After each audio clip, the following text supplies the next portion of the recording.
દેશની ખબર ન હોય, પણ મને એક ખાતરી છે કે મારો નેતા જે આ દેશનો આવતા દિવસોમાં મારા શબ્દો લખવા હોય તો લખી લેજો,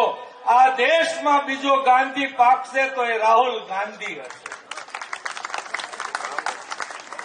એક સચ્ચાઈના રસ્તે.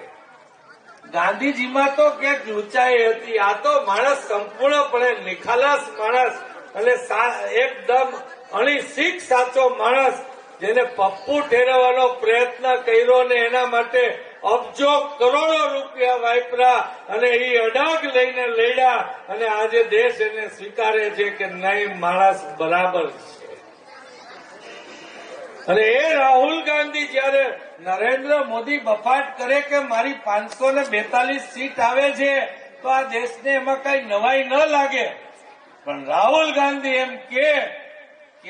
આ દેશમાં એનડીએની સરકાર બનતી નથી અને 140 થી 200 સીટથી વધારેની આવતી નથી, તો એમાં કઈક તથ્ય હશે.